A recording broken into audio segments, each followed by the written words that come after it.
Hello, my loves. I'm Ellie Frost, and I'm a coach, strategist, and healer for visionaries who live their most abundant and purposeful lives. And I want to talk to you today about how to set goals that motivate you and keep you on track, right? This is so important, right?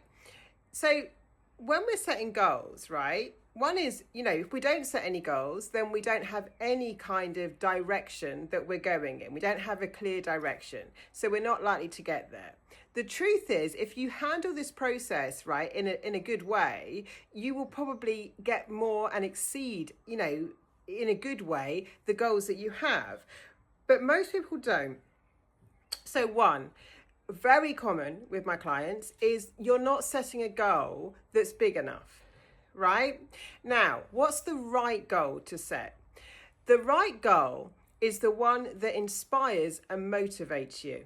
That's the right goal, not necessarily the one that you think, oh, I can logically achieve, right? It's got to be the one that's really worth achieving to you, because you'll need that energy, that motivation. So most people kind of set the goal that they think is more realistic rather than one that's in their heart to actually achieve.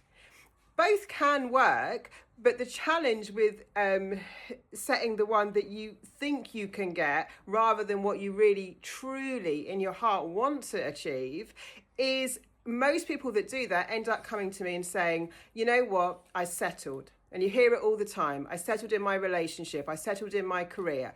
And that is so much to do with their goal setting at the beginning. They didn't align with the right goal. And so they felt later that they settled, and goal setting comes like, how do you set good goals? Well, you get really, really clear, right? And the clearer you get, the better. So when people have felt like they've settled in areas of their lives, right, they went out of alignment with their goals, or they, if they were really honest at the beginning, they probably went for what they thought might be easier or what they could achieve rather than what was aligned for them. And what's aligned for you is what's in your heart to do. So I wonder if you've had that experience. Another thing I want to talk about goal setting is, and this was quite popular in the personal development industry, but I think it's counterproductive. And it was this kind of tough love attitude, right?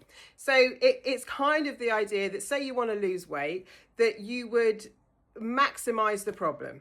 You would look at yourself and say, you wouldn't just say, oh, I'm just a bit overweight to yourself. You would say, no, this is ugly, this is fat, this is disgusting.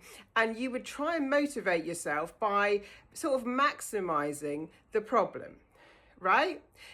You might be doing this already in your business, for example. It's very common that we have goals, say like income goals, right? Or impact goals or whatever it is, team goals.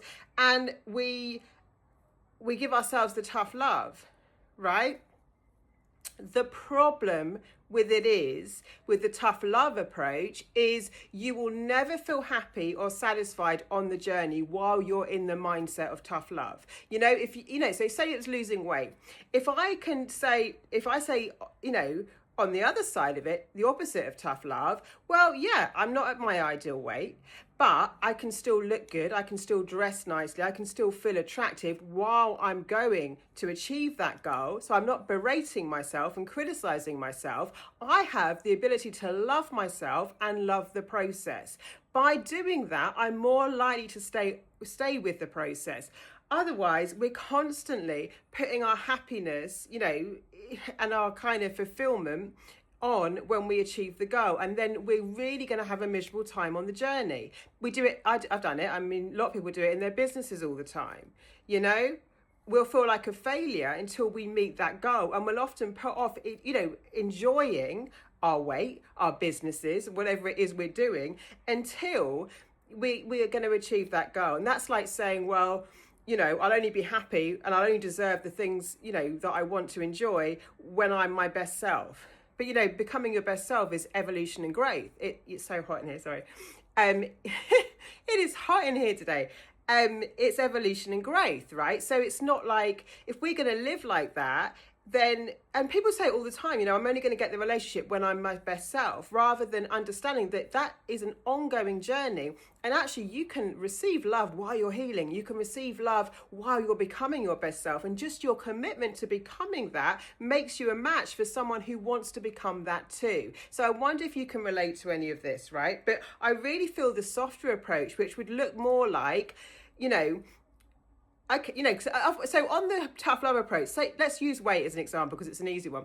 Your attitude would be, oh gosh, I've only lost 1 pound this week, and you'd not feel good about it, because when you're in the tough love in your mind, the critical mind, even the incremental steps feel disappointing. And we feel resentful. Same with our businesses. Say it's a money goal. When you do receive more money, but it's not anywhere near the goals you have, you'll probably feel resentful and disappointed. So you can't even celebrate and receive the good, which is so important for you to do on the journey to progress. If you can't feel the small wins, right, you probably won't get to the big ones. So the ability to stay on track means that we've got to be able to feel progress and achievement through the small wins, right? But if we are giving ourselves the tough love approach, so let me know if you can relate to that, then the chances are we'll just keep taking ourselves out the game. It will always feel never good enough, and we're much less likely to get where we want to be, right? So if you want help with this, let me know. Lots of love. I'll speak to you soon.